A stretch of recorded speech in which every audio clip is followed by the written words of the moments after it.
Hello, welcome to our lesson today on design of truss system. In this lesson, we are going to learn how to design a steel truss system. So from this our structural layout that we have been using in our work example, this is the truss and we are going to go to where the truss is being detailed. So if we go to that, this is the truss. The truss system is being detailed here. So you can see that the total span of the truss is 14 meters and these are the distances. So when we want to design a truss system, the first thing we do is to assume that the truss are only loaded at the joint. So we calculate the concentrated load and place them at the joint.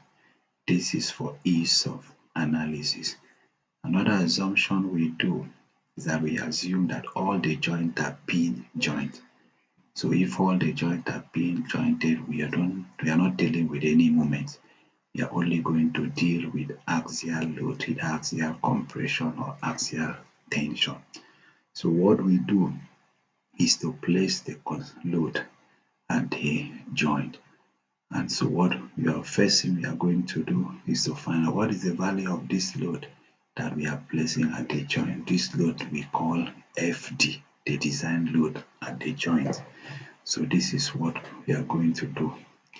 And to do that, first of all, we are going to calculate the design load per unit area on the surface of the roof system. We have already been given this data, which you can see it on the page for design data.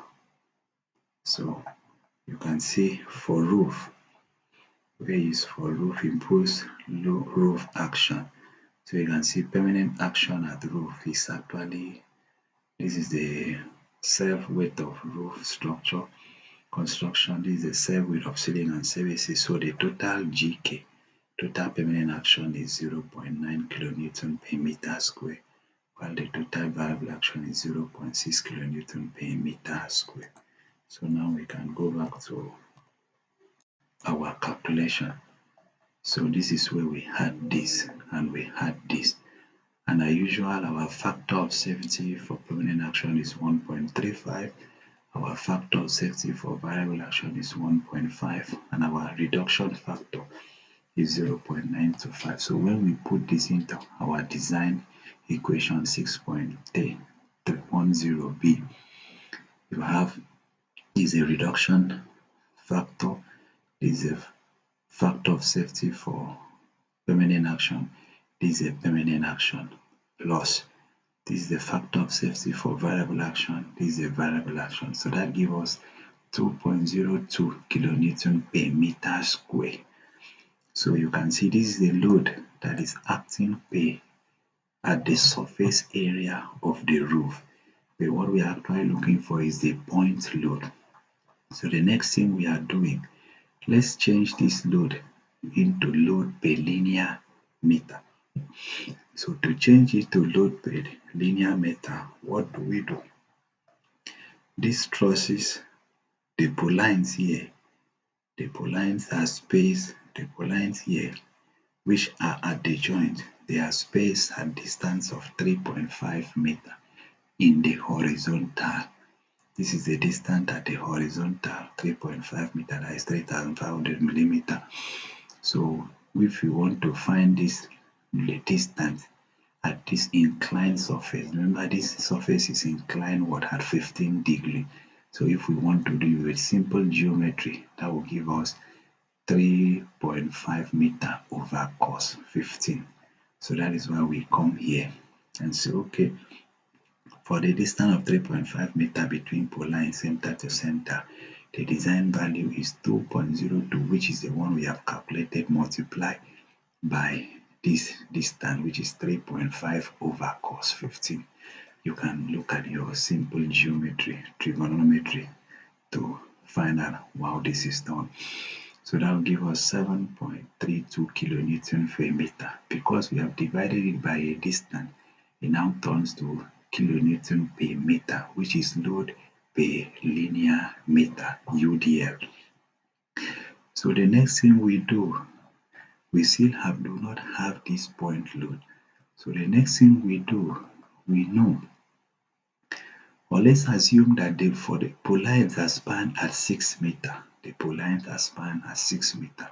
What does that mean? Well, it means that the whole of this truss system is not the only one we have in a roof.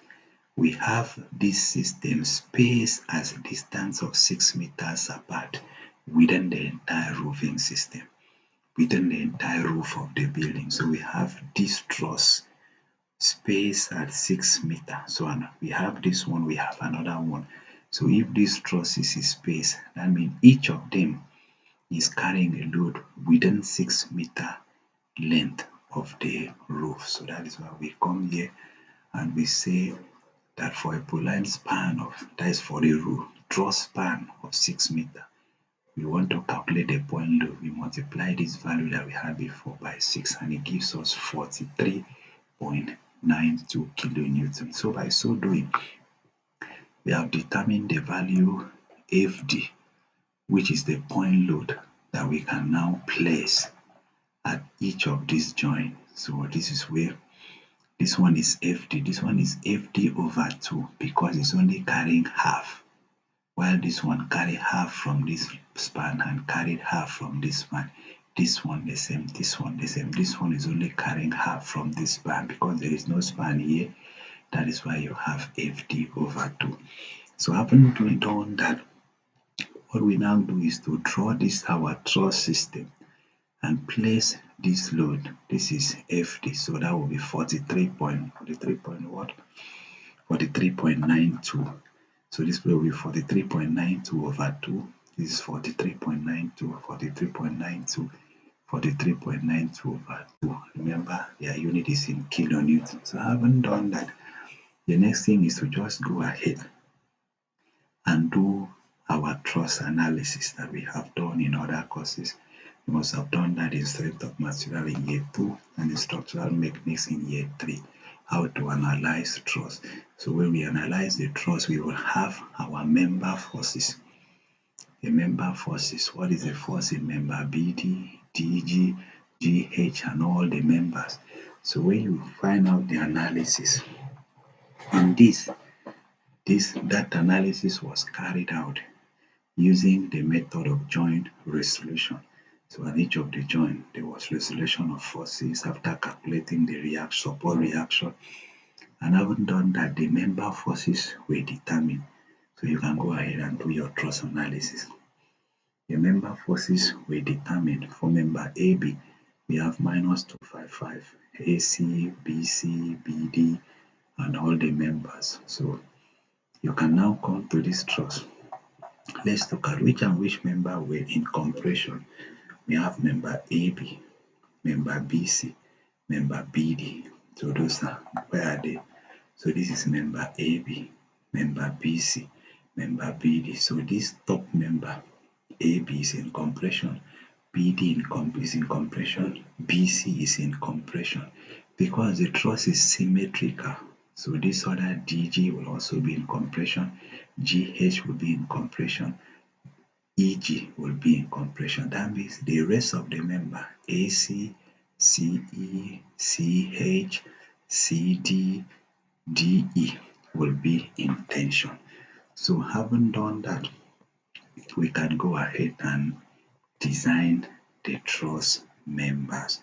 How do we do that? If you look at the next section, it says design of top cuts. It says the top cuts are member AB, BD, DG, and GH. So let's look at it. So member AB, BD, DG, and GH. So you notice that all these top members, they were in compression. So what we do, remember also that BD is also in compression and this one is also in compression. So what we do is that we pick one of the members with the highest load and design. When we are doing design, we adopt for all the members at the top cut. So this is what we do. If you look at all the compression force, The highest was minus 255, which was member AB. So member AB and member GH are subjected to the highest compression in that top call. So we come here and design the member. Maximum design force for this, which is member AB and GH, is 255 kilonewtons. So that becomes our design load. Design load is 255 kilonewton. So we pick a trial section, and this is our design exercise. The section that was picked is 100 by 100 by 5 square hollow section, and the steel class is S355. So first of all, you know how to check your blue book for the search for member. This is the page for square hollow section, and this is a member 100 by 100 with a thickness of what, 5 millimeter. So these are the properties of that member. You can pick any of one that is needed in your calculation. Just take note of the properties in the design data. So let's go ahead. For this section, the material properties, modulus of elasticity is 210 times 10 raised to the power 3 Newton per millimeter squared. And from the seal grade, we are told that the seal grade is S355. What is the thickness? This 5 here is the thickness of the section. So the thickness of the section. I remember from in our Euro code from table 3.1. Let's look at table 3.1.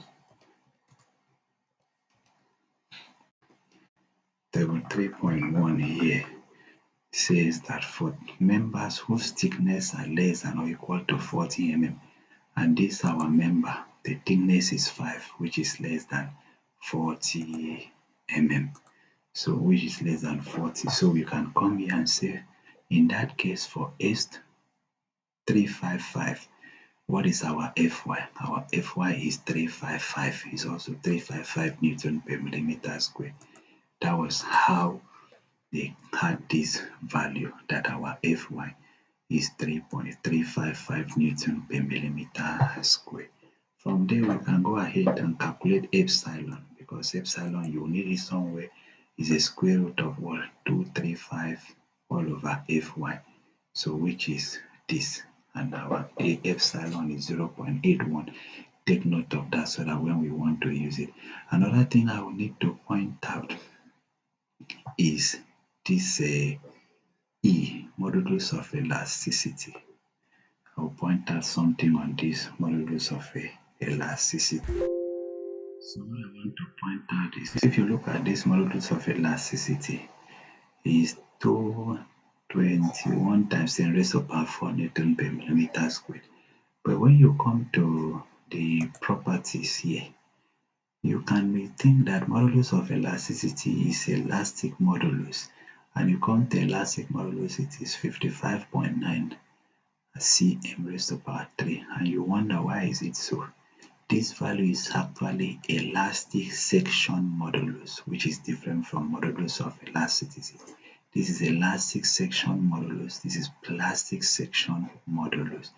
While our modulus of elasticity, you can get it, is given here in the Eurocode 3, section 3.2.6, and that value is 210 times 3 raised to power times 10 raised to power 3 Newton per millimeter squared. This is modulus of elasticity.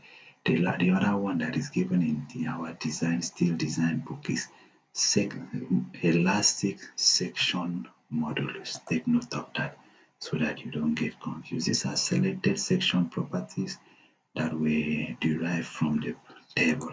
Yeah, all those properties were selected from this place. So those are the properties that will be used at one time at the other. When you're picking your properties, notice the unit. It is very important. For instance, you see the area of section here is 18.7 cm cube.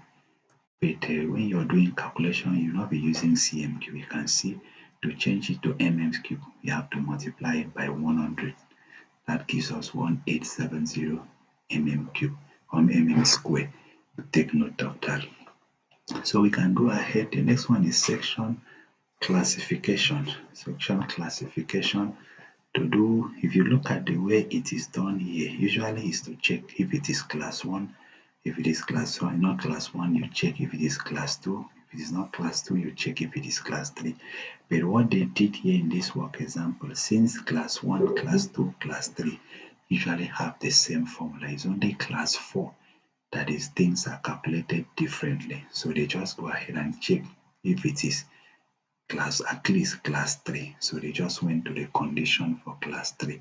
And to do that in here, you have to go to, I think that section classification is in table 5.2. So table 5.2 give us information. Yes, so this is a table for section classification. So when you look at this table, this is the square section we are talking about. How do we calculate C? C, you can take away the thickness. You have to take away this thickness, and this place is given as root radius. But unfortunately, what they are doing here, the table here does not give value for root radius.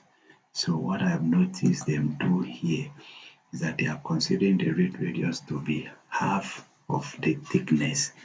Half of the thickness. So because you have two radius, half here become one of the thickness. So what I do is to have C, they take the entire width, multiply 3 times 5. This 5 is actually the thickness. So by doing that, they have 85 millimeter.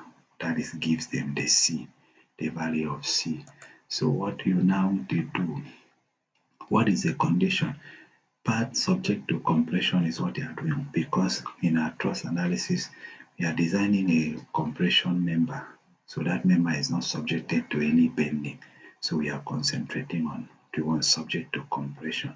And for that, class 3 condition says that C over T must be less than or equal to 42E. That is a condition for it to be class 3. So that is what they did here. They say C over T, this is C, we have calculated, thickness is 5, C over T gives what? 17. They now say limiting, class 3 limit is 42E. Remember, we have calculated our E to be 0.81, so 42 times that gives 34, and 17 is less than 34. So that is why you can say that the section is at least class 3. So it could have been class 1, it could have been class 2, but at least the section is within class 1, 2, 3. So that is how they did. So when you are sure of that, the next thing is to go ahead and design the compression resistance of the cross section, which is just the same like what we did in design of compression member, our column that we designed. So the formula is Fy all over this factor gamma m naught, which is factor of safety. What is our A? We have, remember, area of section, we have calculated it to be 1870 millimeters square. So by the time you put that as A, and our Fy, remember we selected this to be 355. This gamma m naught factor of safety is 1.0, and in multiplying this thing times 10 raised to power 3 is to take care of the unit, to keep the unit in kilonewton. And I've always told you, mind learn your unit conversion, so you can look at that. So when they calculated this compression resistance, it gave us what? 663. Remember that our design load was 255. So when you divide 255 by 633, it gives us 0.4 and is less than 1. So you can say therefore the compressive design resistance is adequate, which is this. That is okay. The next thing is to look at the flexural buckling resistance. To determine the flexural buckling resistance of the section, we I'm just going to do it like we did when we were designing the compression member in our last lesson.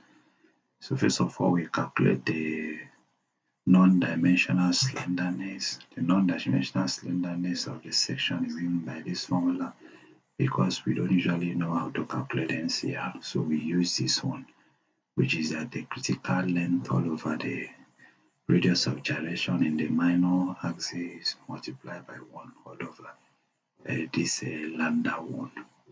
So where we know our length here, critical length, is going to be 3.5 over cos 15. You should remember how that one comes.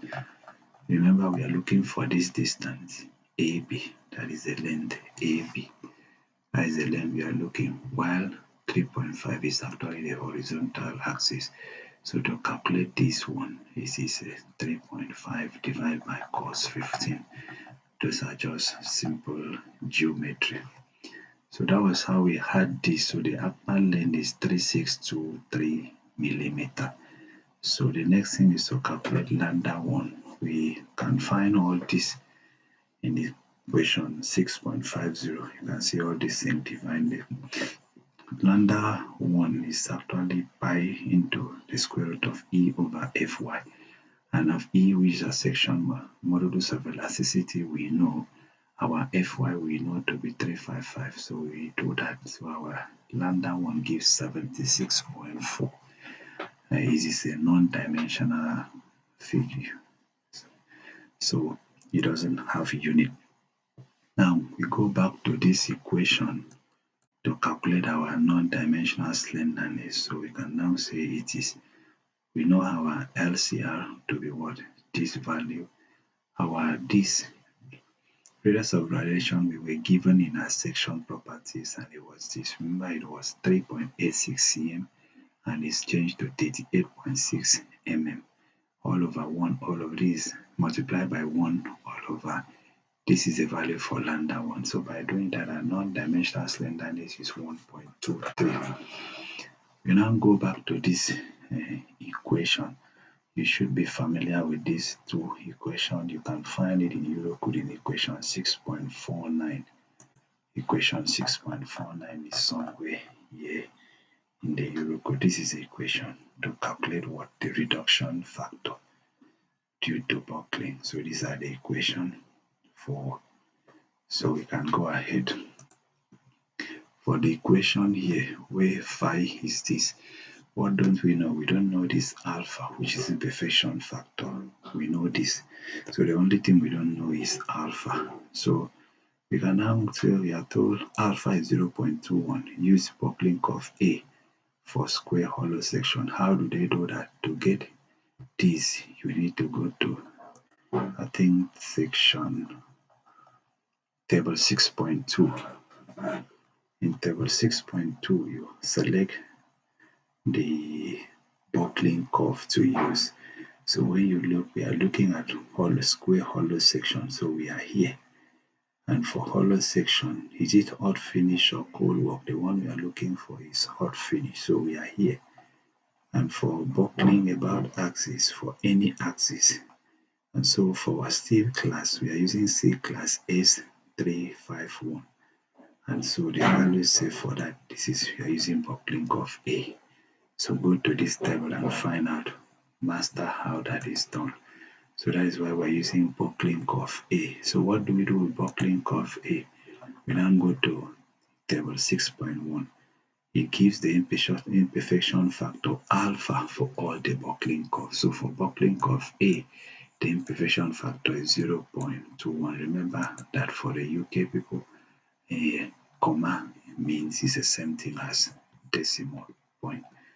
So that is why you have here that imperfection factor alpha is 0.21. So you can now go ahead and put in this equation and calculate phi.